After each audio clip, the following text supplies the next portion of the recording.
You've got another European monologue, Krystal? What is it? Indeed. So last week while we were on the road, the German government executed a mass raid, arresting 25 people and involving some 3,000 security personnel to disrupt what they described as a plot to overthrow their government. Now, the details seemed absolutely fantastical. Some minor hereditary aristocrat, self-styled as Prince Heinrich VIII of Reuss, was allegedly meant to be installed as a new German Kaiser by a group of extremists who subscribed to something called the Reichsburger movement. This movement supposedly had a whole government in waiting that they imagined was going to take the reins of power once their coup was successful. So basically, some sort of weird imperial fantasy turned into a violent coup plot, and somehow this also had something to do with QAnon. I had so many questions. First of all, who is this dude, Prince Heinrich VIII?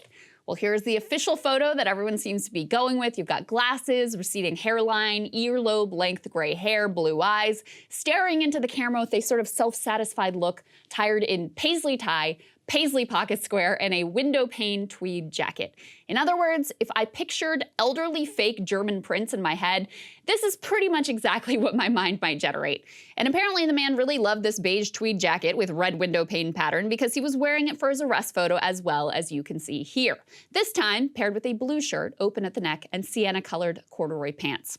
Now, his ancestors reigned over the city of Gera, which is located in the modern eastern German state of Thuringia. The history of House Reuss goes back at least 700 years and includes overseeing the reconstruction of Gera after a devastating fire.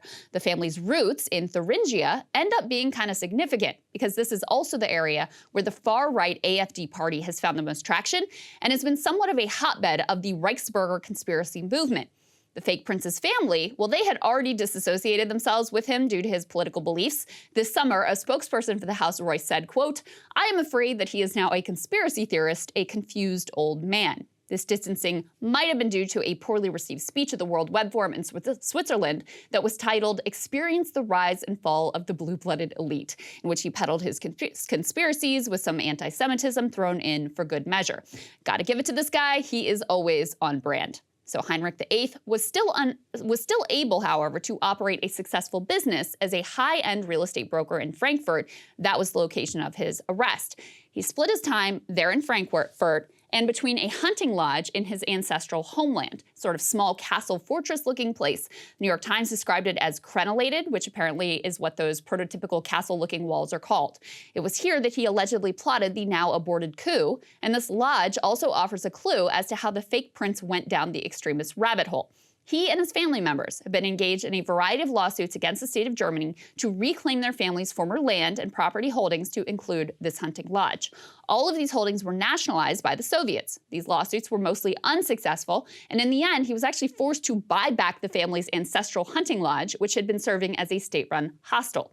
Simmering resentments over these losses and his family's loss of noble status could have fueled his turn toward fantastical imperial conspiracies. That all brings me to my second question. What the hell is the Reichsburger movement? So Reichsburger means citizens of the empire. So basically, it's the German version of the so-called sovereign citizen movement here. The basic belief is that the post-World War II German government is illegitimate, it's fake, and it's in fact just a corporate entity set up by the US and other allies. The movement combines anti-government ideology with this nostalgia for a glorious imperial past. Adherents have been known to harass local officials, refuse to pay taxes, and refuse to obtain driver's licenses. They've also been known to file mountains of frivolous claims in courts in an attempt to gum up the workings of the state. Again, this all sounds a lot like sovereign citizens here in the US. Let me give you a little bit of a sense of the rhetoric that they use. A local journalist in the town where the fake prince had that hunting lodge, he described a Reichsburger-affiliated letter which went out to local citizens, and it read, "Do you also have the feeling that something in this country is not right? Did you know that you actually are not in possession of any citizenship, that you are actually stateless and possess no rights?" Interviews by the New York Times with locals actually found some sympathy for the sense of unease and disconnection, if not so much with the violent coup plans. Now, there are an estimated 20,000 or so Reichsburger believers in Germany. Seems like until recently they were seen as just sort of a goofy nuisance, small group of harmless cranks cosplaying statecraft. But according to media reports, which also have some echoes in what we've experienced here, they cross-pollinated with other extremist and conspiracy movements during COVID lockdowns, while also at the same time becoming a lot more radical. I mean, It kind of makes sense. Bunch of angry, disillusioned people cut off from social ties, put under economic pressure, way too much time on their hands to spend going down deep internet rabbit holes. It's no wonder that some crazy shit is going to come out the other end of that toxic brew. Which finally brings me to the alleged QAnon links and what any of this has to do with the US other than my own personal fascination. So the government's post-raid press release claimed that QAnon ideology had helped to inspire this group of would-be insurrectionists.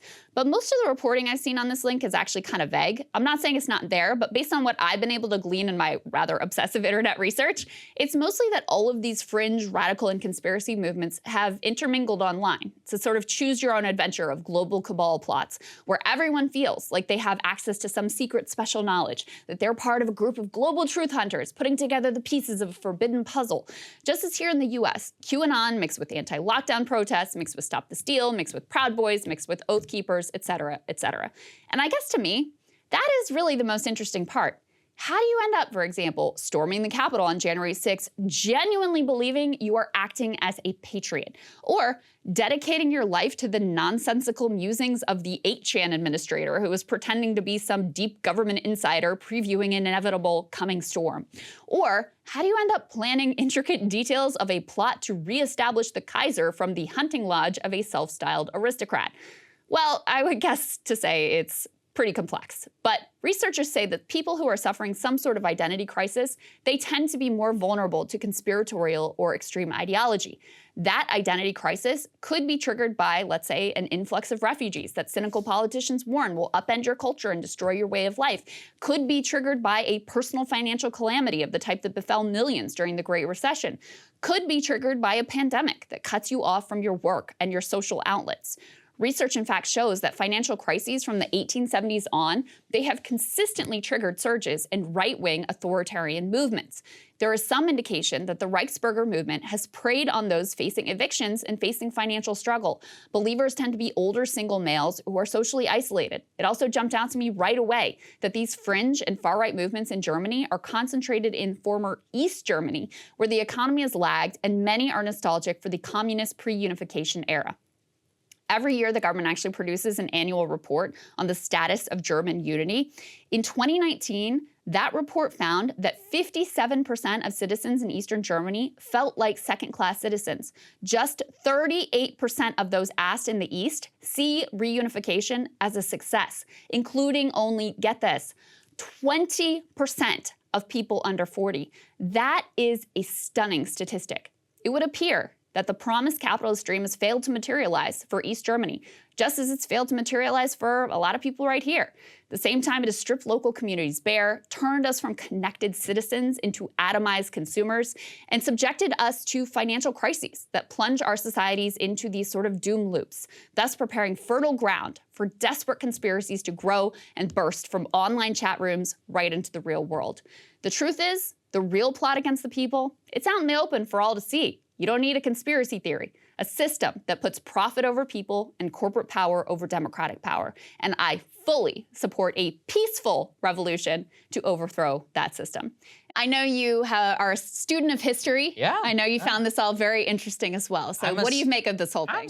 Hey guys, ready or not, 2024 is fully upon us now. And Sagar and I have been brainstorming ways that we can really up our game for this critical election. Yeah, we rely on our premium subs to expand our coverage, to add staff, to upgrade the studio. We just want to give you the best independent coverage of this election, which is possible. So if you can help us out, become a premium subscriber today, breakingpoints.com, or the link is down here in the description video. It really means the world to us. And if you like what we're all about, this is the best possible way to keep us 100% independent, working only for you.